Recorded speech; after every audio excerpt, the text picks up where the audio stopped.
Hello student, welcome to Unacademy. बेटा, Unacademy लेके आया है आपके लिए नोट सेट का कंप्लीट सिलेबस। काफ़ी बच्चों की डिमांड थी कि सर नोट सेट का सिलेबस इंट्रोड्यूस किया जाए, क्योंकि नोट सेट का सिलेबस एक्चुअलिटी में कई जगह पे अवेलेबल तो है, लेकिन अपने कंप्लीट कंटेंट के साथ में कहीं पे भी अवेलेबल नहीं है और कंसेप्चुअल चीज़ें काफ़ी मिसिंग है। जैसा कि आपको पता है, नोट सेट एग्जामिनेशन जो है नर्सिंग ऑफिसर के रिक्रूटमेंट के लिए किया जाता है। वेरियस हमारे पास में जो स्टेट गवर्नमेंट है और जो हमारे पास सेंट्रल गवर्नमेंट है, नर्सिंग ऑफिसर के रिक्रूटमेंट के नोरसेट एग्जामिनेशंस देती है। तो नोरसेट एग्जामिनेशंस का कंप्लीट सिलेबस अनेक स्टूडेंट्स की रिक्वायरमेंट थी, कई क्वेरीज थी, तो उनके लिए पर्टिकुलर स्पेसिफिकली प्रीवियस ईयर्स के एग्जाम्स को ध्यान में रखते हुए लिया गया है। आज हम जो टॉपिक पढ़ने वाले हैं बायोकेमिस्ट्री सब्जेक्ट से पढ़ने वाले हैं, और बेसिकली जो हमारा टॉपिक का कंटेंट है वो है लिपिड का। तो लिपिड क्या होते हैं पर्टिकुलर। देखिए, बायोकेमिस्ट्री की जब भी बात होगी तो नाम ही इंडिकेट करता है बायो, यानी कि हमारी लाइफ में जो मोलिक्यूल हैं, उन मोलिक्यूल्स के बीच में आपस में क्या रिएक्शंस होती है, या हम बात करें उनके बीच में क्या केमिस्ट्री रहती है, वो कंप्लीट बायोकेमिस्ट्री के बारे में बायोकेमिस्ट्री में डिस्कस किया जाता है।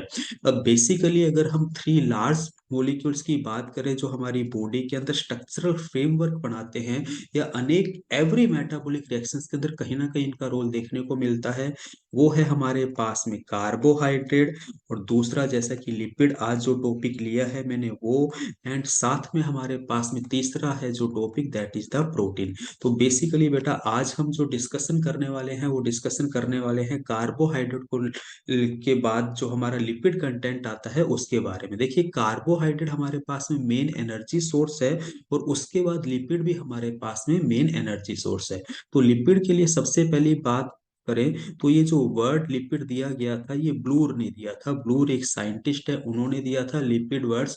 और केमिकली जो पूछा जाता है, बेसिकली हर बच्चे को पता होना चाहिए कि केमिकली लिपिड हमारे पास है क्या।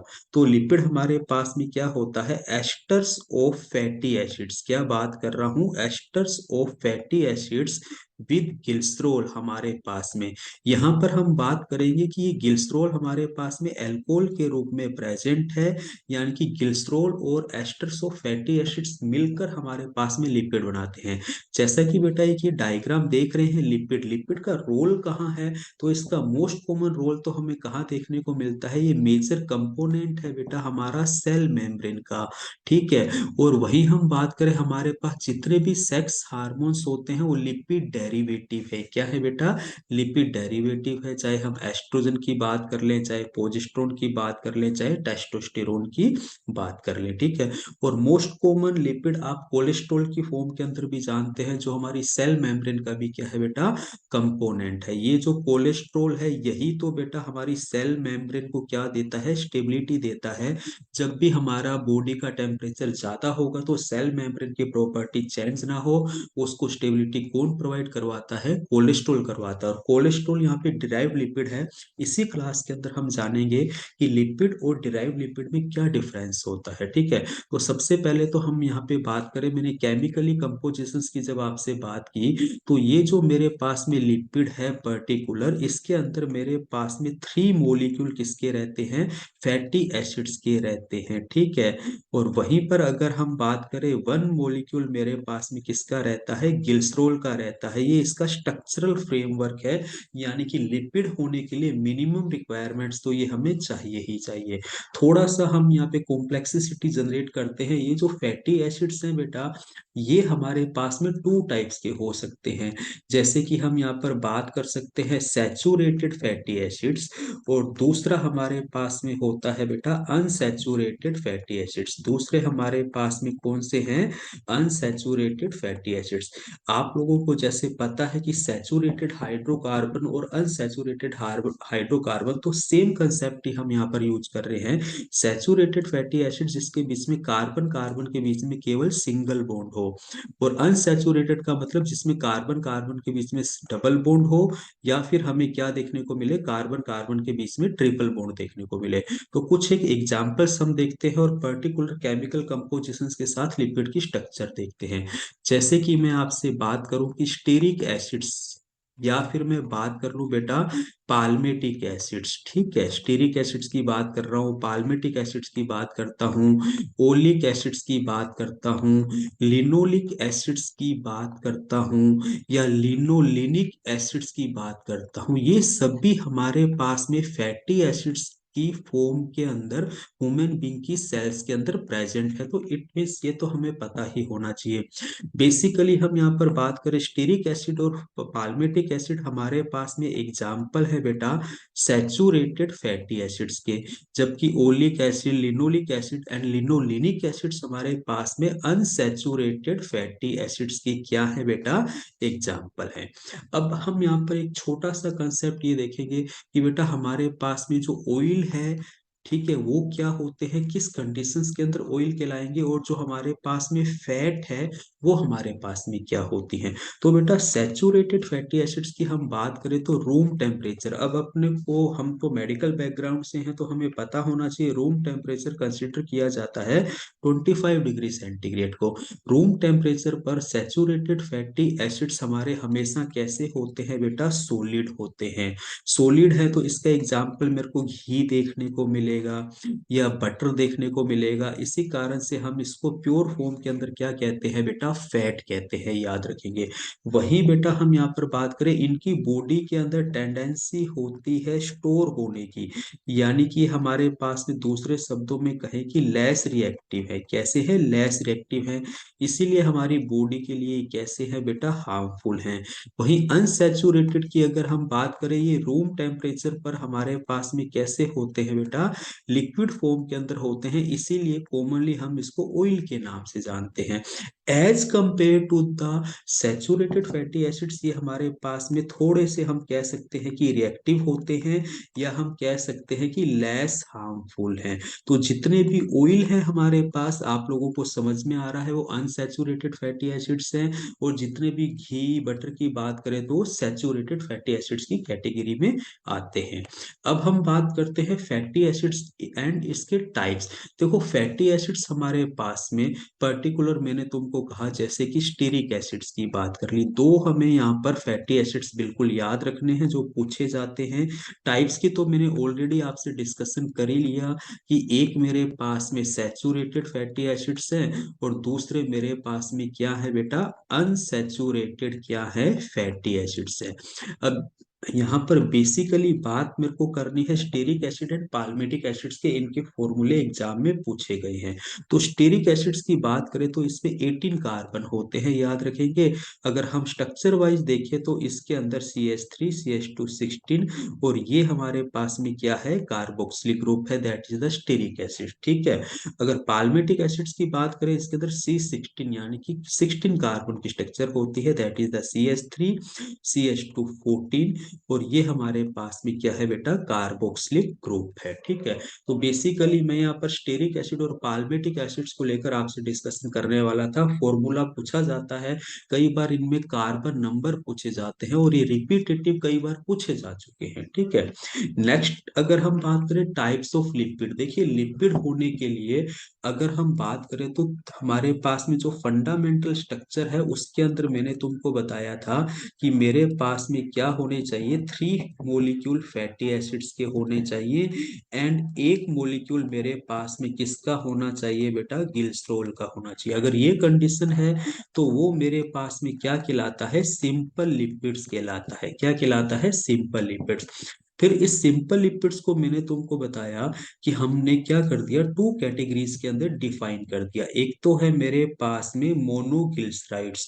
मोनोगिल्सराइड्स नाम ही इंडिकेट कर रहा है कि मेरे पास में फैटी एसिड्स का यहाँ पर क्या है बेटा, 1 मॉलिक्यूल है, और गिल्सरोल का मेरे पास में 1 मॉलिक्यूल है।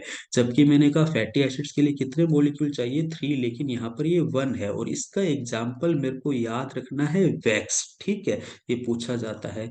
दूसरा है बेटा ट्राईग्लिसराइड्स। ट्राईग्लिसराइड्स नाम ही इंडिकेट कर रहा है, यानी कि 3 मेरे पास में क्या है बेटा, फैटी एसिड्स के मॉलिक्यूल है।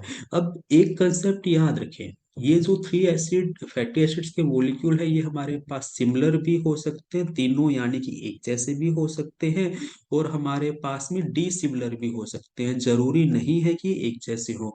दो मेरे पास में सैचुरेटेड फैटी एसिड्स हो सकते हैं, एक अनसैचुरेटेड फैटी एसिड्स भी हो सकता है, ठीक है। वही हम बात कर ले बेटा कॉन्जुगेटेड फैटी एसिड्स की। किसकी बात कर ले? जो मेरे पास में कॉन्जुगेटेड फैटी एसिड्स की हम यहाँ पर बात कर लें, तो कॉन्जुगेटेड फैटी एसिड्स के अंदर मेरे पास में क्या है बेटा, फैटी एसिड्स तो है ही, और साथ में ग्लिसरॉल भी है, लेकिन यहाँ पर मेरे पास में नॉन लिपिड पार्ट्स भी आ गया। क्या आ गया बेटा? नॉन लिपिड पार्ट्स भी आ गया। जैसे कि फॉर एग्जांपल ग्लिसरॉल का तो वन मॉलिक्यूल है, थ्री मॉलिक्यूल किसके हैं हमारे पास, फैटी एसिड्स के। तो होगा क्या कॉन्जुगेटेड फैटी एसिड्स के अंदर, जैसे मैं एक एग्जांपल आपको समझाने की कोशिश करूं, जैसे कि हम यहाँ पे बात करते हैं, पहला एग्जांपल है फोस्फोलिपिड। क्या है बेटा? फोस्फोलिपिड।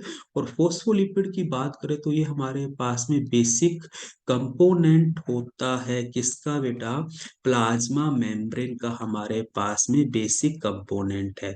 नाम ही इंडिकेट कर रहा है कि लिपिड के साथ में हमारे पास में कौन आ रहा है, हमारे पास में लिपिड के साथ में आता है फोस्फेट। और लिपिड के लिए मैंने तुम्हें बात की थी कि इसके पास में कौन होगा बेटा, ग्लिसरॉल होगा, और कौन होगा, फैटी एसिड्स होगा। अब इसके पास में ग्लिसरॉल का कितना मॉलिक्यूल, वन, फैटी एसिड्स के कितने मॉलिक्यूल, थ्री मॉलिक्यूल। अब होगा क्या, जब फोस्फेट यहाँ पर आता है, तो फोस्फेट बेटा इस फैटी एसिड्स के एक मॉलिक्यूल को सब्सट्रैक्ट कर देता है, यानी कि टू रह जाएंगे और फोस्फेट साथ में ऐड हो जाएगा। अभी फोस्फेट थोड़ी सी बेईमानी और कर देता है, अपने साथ और किसको ले आता है बेटा, नाइट्रोजन बेस को ले आता है। किसको ले आता है? नाइट्रोजन बेस को ले आता है। तो ये मेरे पास में फैटी एसिड्स का एक कंपोजिशन बनता है, और ये मोस्ट कॉमन कंपोजिशन है बेटा। हम ह्यूमन एनाटोमी एंड फिजियोलॉजी के अंदर एक केमिकल पढ़ते हैं लेसिथिन, जो कि एल्वियोई से रिलीज होता है। एल्वियोई जो हमारे लंग्स के अंदर है, लेसिथिन केमिकली क्या होता है, फोस्फोलिपिड होता है। कई बार ये एग्जाम में पूछा जाता है, जो कि लुब्रिकेंट की तरह काम करता है, यानी कि हमारे एल्वियोई की दोनों वॉल को आपस में चिपकने से रोकता है। वहीं हम एक तीसरी कैटेगरी और पढ़ते हैं, डिराइव्ड लिपिड्स की। किसकी बात करते हैं बेटा? डिराइव्ड लिपिड की। जैसे कि फर्स्ट कैटेगरी मैंने आपको बताई सिंपल लिपिड्स, दूसरी बताई कॉन्जुगेटेड लिपिड, तीसरी कैटेगरी की अगर हम बात करें that is the derived lipid. ये जो डिराइव्ड लिपिड है मेरे पास में, इस डिराइव्ड लिपिड को अगेन मैं थ्री टाइप से कैटेगराइज कर सकता हूँ। एक मोस्ट इंपॉर्टेंट कंसर्न आप यहाँ पे देखिए, कि मेरे पास में ये जो कैरोटीनोइड्स हैं, जो कि हमारे पास में क्या है बेटा, असेसरी पिगमेंट्स हैं। जो मेरे पास में क्या है बेटा, असेसरी पिगमेंट्स हैं। वो असेसरी पिगमेंट्स हमारे पास में क्या है, डिराइव्ड लिपिड है। डिराइव्ड वर्ड जहां भी साइंस में यूज होता है, यानी कि बेटा ये ऐसे मॉलिक्यूल हैं जिसमें लिपिड लाइक केमिकल कंपोजिशन नहीं है, लिपिड लाइक केमिकल कंपोजिशन इनके अंदर नहीं होता है। केमिकल कंपोजिशन इनके अंदर हमें एब्सेंट देखने को मिलता है, लेकिन इनकी जो प्रॉपर्टीज है, वो प्रॉपर्टीज कैसी होती है बेटा, प्रॉपर्टीज लाइक कैसी होती है बेटा, लिपिड लाइक होती है। यानी कि ऐसे कंपोनेंट्स या केमिकल जिनमें लिपिड जैसी कोई स्ट्रक्चर नहीं है, ना तो इनके पास फैटी एसिड्स है, ना इनके पास ग्लिसरॉल है, लेकिन इनकी प्रॉपर्टीज लिपिड लाइक है, इसीलिए हम इनको डिराइव लिपिड्स कहते हैं। दूसरा बेटा हम यहाँ पर एग्जाम्पल लेते हैं स्टीरोल। स्टीरोल का हमारे पास भी एक एग्जाम्पल है अर्गोस्टीरोल, ठीक है, जो कि प्लांट सेल से मिलने वाला प्रो विटामिन डी है। और एक है बेटा कोले, हमारे पास कैल्सीफिरोल, ठीक है। अब हम यहाँ पर बात करें, कोले कैल्सीफिरोल भी हमारे पास में विटामिन डी है, जो कि हमें एनिमल सोर्स से मिलता है।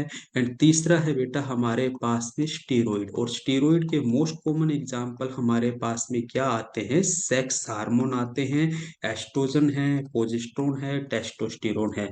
तो बेसिकली बेटा हमने यहाँ पर बात की पर्टिकुलर लिपिड की स्ट्रक्चर्स के बारे में। कुछ इंपॉर्टेंट अगर हम कंसेप्ट यहाँ पे लिपिड के बारे में जाने, तो आपको पता होना चाहिए 1 ग्राम जो लिपिड है वो 9 किलो कैलोरी एनर्जी देता है, एज कंपेयर टू द 1 ग्राम जो कार्बोहाइड्रेट है 4 किलो कैलोरी एनर्जी। एक बार एग्जाम में क्वेश्चन आया था कि लिपिड में ऐसा क्या है कि वो कार्बोहाइड्रेट के कंपेयर में प्रोड्यूस करता है 2 टाइम मोर एनर्जी। ओके। तो रीजन बिहाइंड क्या था कि लिपिड के पास में लेस ऑक्सीजन कंटेंट है। क्या बात कर रहा हूँ, lipid have less oxygen content as compare to the carbohydrate. अब लेस इसके पास में ऑक्सीजन है तो एनवायरनमेंट से ऑक्सीजन ज्यादा गेन करता है, मोर ऑक्सीडेशन होता है, मोर एनर्जी प्रोवाइड करवाता है। वही हम लिपिड की दूसरी बात करें तो ये हमारे पास कार्बोहाइड्रेट के कंपेयर में मोर कंडेंसेशन एबिलिटी रखता है, यानी कि कम स्पेस रखता है, और इसी कारण से ये हमारे पास में क्या है, स्टोरेज फॉर्म के अंदर अवेलेबल रहता है। तो ये बेसिक एक हमने फंडामेंटल व्यू जाना, इंट्रोडक्शन जाना हमने लिपिड के बारे में।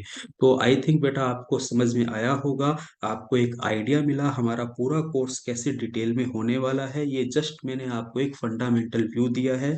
तो बेटा बने रहिए हमारे अनअकैडमी चैनल के साथ, लाइक एंड सब्सक्राइब कीजिए। Thank you.